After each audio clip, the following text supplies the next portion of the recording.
నర్సాపూర్లో మాజీ మంత్రి హరీష్ రావు మాట్లాడుతున్నారు. లైవ్ చూద్దాం. నిర్ణయం తీసుకున్నాం. మీరు అధైర్యపడద్దు. రేవంత్ రెడ్డి ఆపలేడా పైసలు. ఢిల్లీ టు గల్లీ డైరెక్ట్ మీ అకౌంట్లనే పడతాయి పైసలు. రూపాయికి 85 పైసలు మీ అకౌంట్లకే వస్తాయి. 10 పైసలు మండలం, 5 పైసలు జిల్లా పరిషత్. అవి ఎలక్షన్ కాలే కనుక రావు. ఎలక్షన్ అయింది కనుక సర్పంచ్ల అకౌంట్లోకే డబ్బులు వస్తాయి. అండ్ ఇంకో ముఖ్యమైన విషయం, సునీతా లక్ష్మారెడ్డి గారికో నాకో చెక్ పవర్ ఉండదు. ముఖ్యమంత్రి రేవంత్ కు చెక్ పవర్ ఉండదు. ప్రధానమంత్రికి ఉండదు. చెక్ పవర్ ఉండేది భారత రాష్ట్రపతికే ఉంటది, మా సర్పంచ్లకే ఉంటది. అందువల్ల మీరు ఎవరికి భయపడాల్సిన అవసరం లేదు. ఆనాడు కేసీఆర్ ఉండగా ప్రతి ఊరికి పంచాయత్ సెక్రటరీని పెట్టిండు. మీరు మీ సెక్రటరీ కలిసి మంచిగా పనిచేయచ్చు. అందువల్ల డబ్బులు రావా వస్తాయా అని వెనక ముందు కాకుండా మీరు చాలా మాటలు ఇచ్చి ఉంటారు, నాకు తెలుసు. ఒక దోసాలైతే మళ్ళా కేసీఆర్ ముఖ్యమంత్రి అవుతాడు, బీఆర్ఎస్ గవర్నమెంట్ వస్తుంది. ఇప్పుడు వచ్చే పైసలు డైరెక్ట్ మీ అకౌంట్ లో పడతాయి. దాంతో ఏమేం చేయగలుగుతారో చేయండి. మంచిగా మోరీలు సాఫ్ ఉండాలి, రాత్రిపూట చీకటి లేకుండా బుగ్గలు వేయాలి, మంచినీళ్లు ప్రతి ఇంటికి పొద్దున్నే రావాలి. రోజు మన ట్రాక్టర్ కొనిచ్చిండు కేసీఆర్, మంచిగా చెత్త ఎత్తి శుభ్రంగా గ్రామాన్ని పెట్టాలి. ఇట్లా మీతో అయిన కాడికి మీరు దండ్లాడు. సునీతమ్మ గారు మీకు అండగా ఉంటది. ఏమైనా అర్థం కాకపోతే మీకు చెప్తుంది.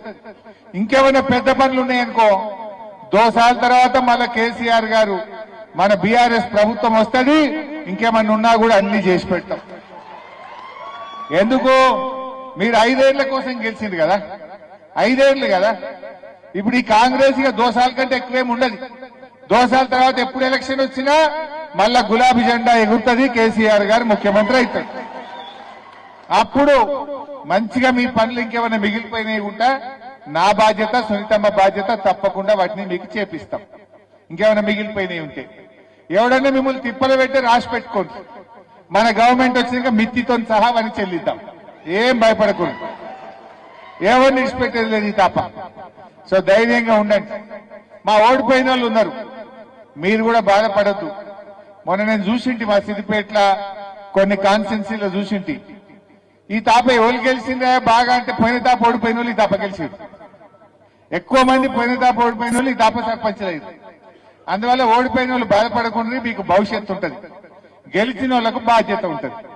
మీకు భవిష్యత్తు ఉంది, మీకు బాధ్యత ఉంది. అందువల్ల ఎవ్వరు కూడా నారాజు కాకండి. ఓడిపోయిన తమ్ముళ్ళు కూడా బీఆర్ఎస్ పార్టీకి, సునీతా లక్ష్మారెడ్డి గారికి మీరే సర్పంచులు, మీరే మాకు నాయకులు. మీ గౌరవం ఎప్పుడు ఉంటది.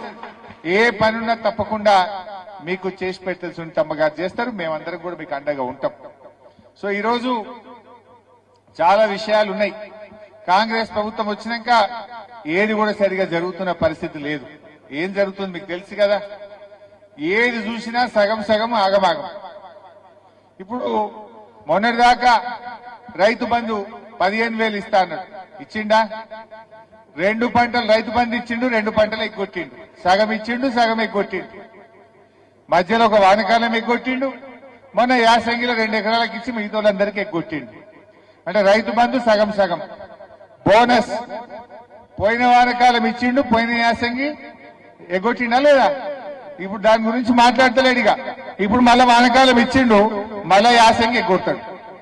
అంటే బోనస్ బోగస్, సగం సగం. బోనస్ చూస్తే సగం సగం, రైతు బంధు చూస్తే సగం సగం, బతుకమ్మ చీరలు చూస్తే 2 చీరలు రావాలి. వచ్చింది ఒక్కటి. ఆ ఒక్కటి ఎవరికి వచ్చింది?